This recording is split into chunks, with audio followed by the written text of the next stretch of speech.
I speak to our correspondent Iolo Dafydd, who is in Ankara for us. Iolo, there's been more sporadic fighting overnight. What's the latest?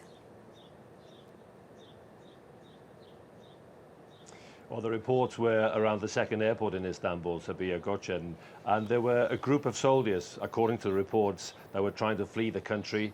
These reports came out overnight, and we're not entirely sure of what happened, whether these group of soldiers, who may have been part of the attempted coup on Friday, were trying to flee the country, were trying to leave Turkey.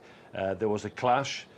Some reports say there was some shooting. We're not entirely sure about that.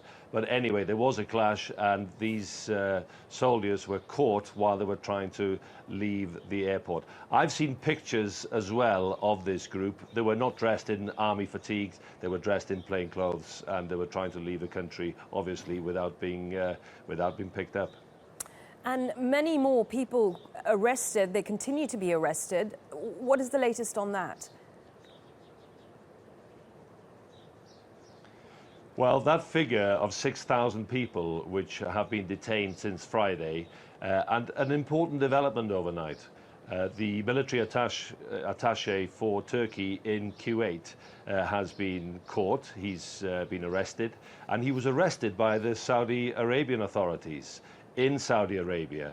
So it shows the extent of what the government and the authorities now are looking at in terms of trying to use the government's phrase, to root out the people which may have been involved in the attempted coup on Friday. So that attaché is a senior official who is also being arrested. And there's a whole host of other senior officials, senior generals, senior army officers which are being detained and arrested. And this is going to be a very big process for the judicial process here in Turkey, because to process 6,000 people, to interview them, for the police to interview them, to interrogate them, the prosecutors to talk to them, and then put them up in court, this will be a very long process. And it brings in another question, really, for the government.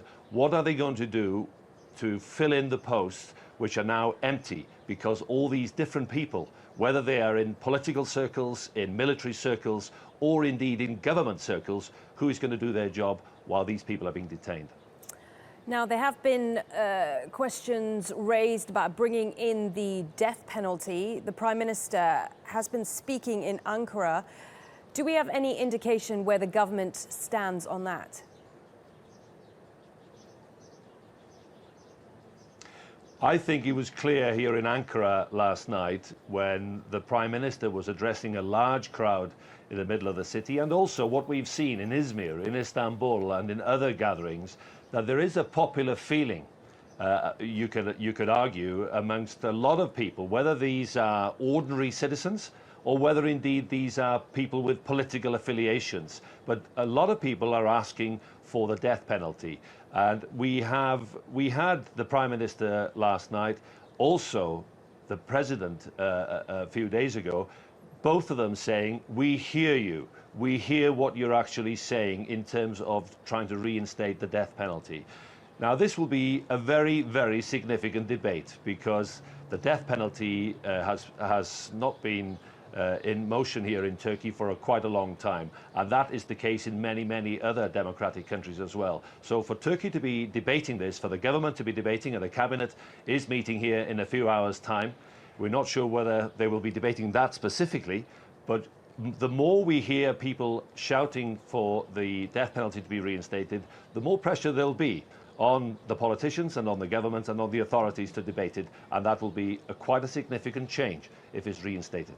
Okay, Iolo, good to speak to you. Iolo Dafydd for us there in Ankara.